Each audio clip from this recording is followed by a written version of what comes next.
নমস্কাৰ আপোনালোক সকলোকে পুনৰবাৰ আপোন নিউজৰ অন্য এটা ভিডিঅ' লৈ স্বাগতম জনাইছো।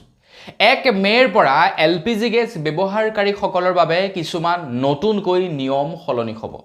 আপোনালোকৰ ঘৰতো চাগে নিশ্চয় এলপিজি গেছ আছে। আজিকালি কাৰ ঘৰত এলপিজি গেছ নাই, প্ৰত্যেকেই গেছৰ ব্যৱহাৰ কৰে। তো 1 মে' তাৰিখৰ পৰা এলপিজি গেছ ব্যৱহাৰকাৰীসকলৰ কাৰণে কিছু নিয়ম সলনি হ'ব। তো কি নিয়মনো সলনি হ'ব সেই সম্পৰ্কে আজিৰ এই ভিডিঅ'টোত মই আপোনালোকক জনাম। তো ভিডিঅ'টো প্ৰথমৰ পৰা শেষলৈকে চাই থাকিব। মই শ্ৰীপাঞ্জি গগৈ, আপোনালোকে চাই আছে আপোন নিউজ। আহক আৰম্ভ কৰোঁ আজিৰ ভিডিঅ'। আজিৰ ভিডিঅ'টো আৰম্ভ কৰাৰ আগতে আপোনালোক সকলোকে সৰুকৈ এটা অনুৰোধ, যদি খবৰটো চাই ভাল পায় তেন্তে লাইক এটা কৰিবলৈ নাপাহৰিব, আৰু চেনেলটো যদি ছাবস্ক্ৰাইব কৰা নাই তেন্তে চেনেলটো ছাবস্ক্ৰাইব কৰি ল'ব। প্ৰথম কথা হৈ গ'ল, এলপিজি গেছৰ দাম সলনি হ'ব।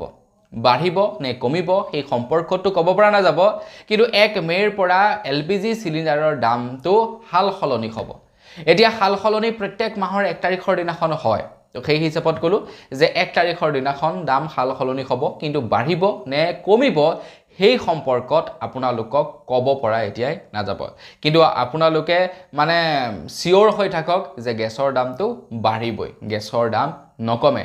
কাৰণ বৰ্তমান সময়ত হৰমুজ প্ৰণালীৰ জৰিয়তে মুক্ত মনেৰে ভাৰতে মানে ক্ৰুড অইল আনিব পৰা নাই, যাৰ বাবে নেকি বৰ্তমান সময়ত গেছৰ শৰ্টেজ হৈছে, আৰু সেইবাবে গেছৰ দাম কেতিয়াও নকমে, গেছৰ দাম বাঢ়িয়ে থাকিব। আৰু কিমান দিনলৈকে এই দাম থাকিব তাৰ কোনো ঠিক কিন্তু নাই।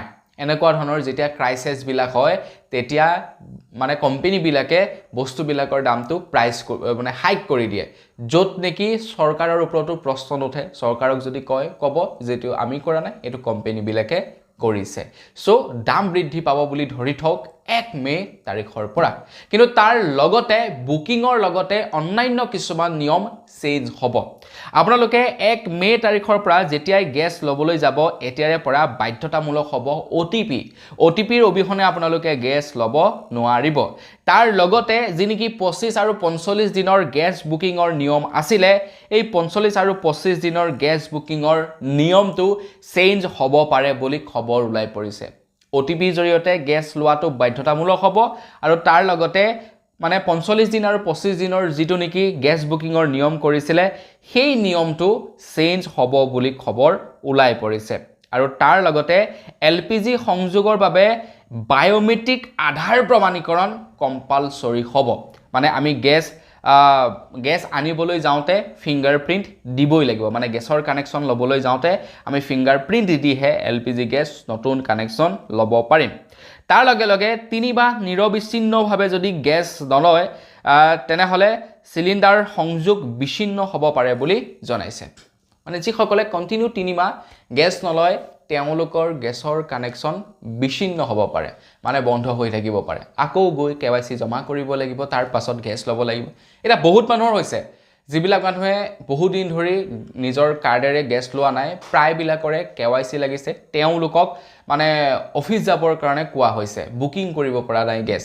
আপোনালোকেও যদি বহুদিন কণ্টিনিউ গেছ লোৱা নাই তেনেহ'লে এই সমস্যাত হয়তো আপুনিও চাগে ভুগিছে, বা আপোনালোকৰ ঘৰৰ কোনোবাইও হয়তো সেই সমস্যাত ভুগিছে, KYC ছাবমিট কৰিব লগা হৈছে। এতিয়াৰে পৰা 3 মাহ যদি কণ্টিনিউ গেছ নলয় তেনেহ'লে KYC কৰিবগৈ লাগিব।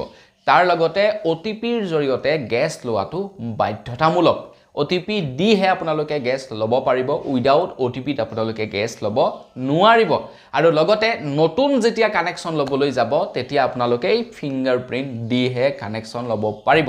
মানে বায়'মেট্ৰিক প্ৰমাণীকৰণ হ'ব লাগিব, তাৰ পাছতহে নতুন এটা কানেকশ্যন লাভ কৰিব।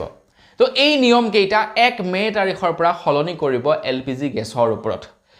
এইকেইটা কম্পালচৰি মানে হ'বগৈ আৰু এই নিয়মকেইটা 1 মে' তাৰিখৰ পৰা। তো বন্ধু বান্ধৱীসকল, 1 মে'টো পালেহি, আজি হৈ গ'ল আজি কিমান 28 তাৰিখ। তো 29, 30 মাজত মাত্ৰ 2 দিন সময় আছে। গতিকে এই নিয়মকেইটা 2 দিনৰ পাছত সলনি হ'ব। তো বন্ধু বান্ধৱীসকল, এই নিয়মকেইটা সম্পৰ্কে জানি কেনে পালে কমেণ্ট ছেকশ্যনত জনাব। এনেধৰণৰ খবৰবিলাক চাই থাকিবৰ কাৰণে চেনেলটো ছাবস্ক্ৰাইব কৰি ল'ব। তো পুনৰ এটা ভিডিঅ' লগ পোৱাৰ আশা কৰিলোঁ। বিদায় মাগিছোঁ। ধন্যবাদ। জয় অসম।